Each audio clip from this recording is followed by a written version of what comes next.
Bonjour et bienvenue dans ce nouveau mois, dans le cocon qui est déjà bien entamé. J'ai décidé de vous faire une vidéo d'intro chaque mois. J'essaierai de la faire plus tôt le mois prochain.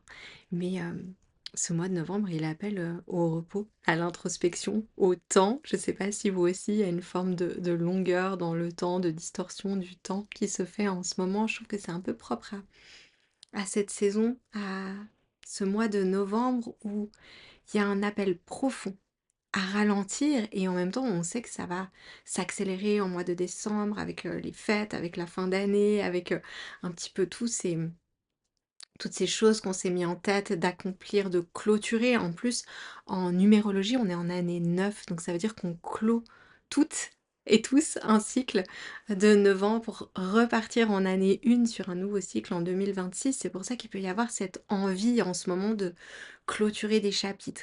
Et je vous en parle parce que le mois de novembre, c'est le mois idéal pour le faire. Le mois de novembre, c'est un mois de retrait, de retour à l'essentiel, mais aussi un mois où on continue dans cette énergie de l'automne avec toujours cette notion de tri, mais plus profonde.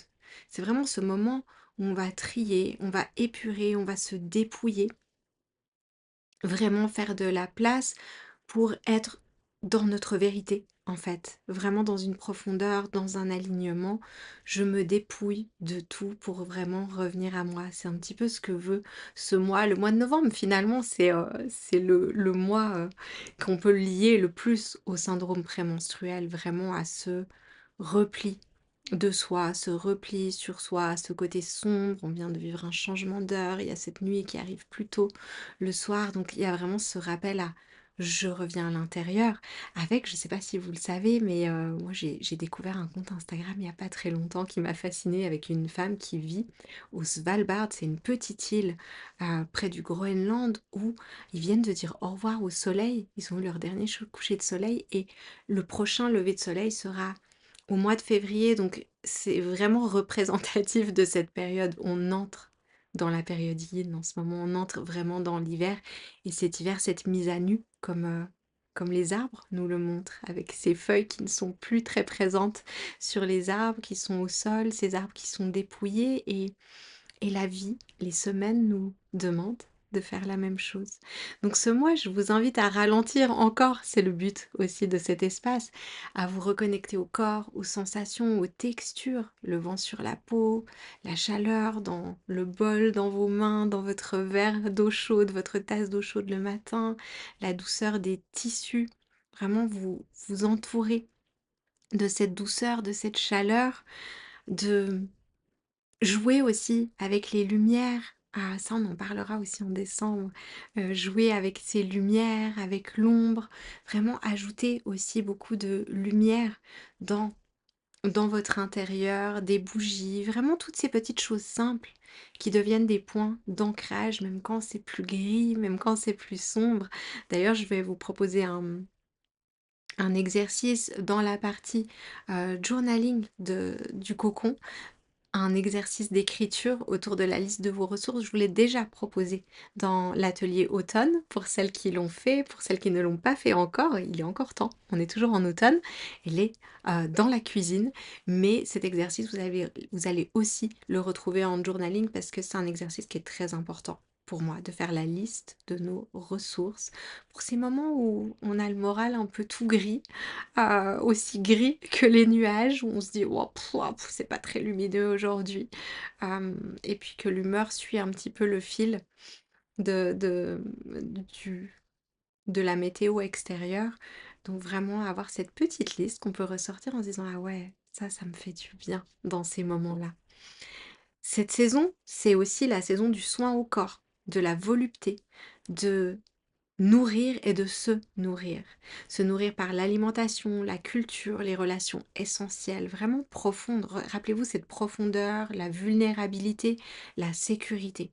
Vraiment dans les relations qu'on vit en ce mois de novembre, c'est un rappel à revenir à cet essentiel, revenir aussi à la créativité plus introspective, plus en prenant le temps des détails, de faire des pauses choisies dans vos journées, de choisir le silence aussi. Par exemple, quand vous allez marcher pour un rendez-vous ou simplement pour prendre l'air, essayez de ne pas, je sais que c'est quelque chose qui peut être compliqué, mais essayez de vous choisir ces moments de silence sans podcast dans les oreilles, sans écouter un message vocal, sans faire un message vocal, simplement être, dans cette présence, dans ce silence et connecté à l'environnement qui nous entoure. Et pour vous accompagner ce mois, je reprends ma petite liste. Je vous ai prévu des, contenus enregistrés, du fait aussi que je pars, du 14 au 23 novembre inclus.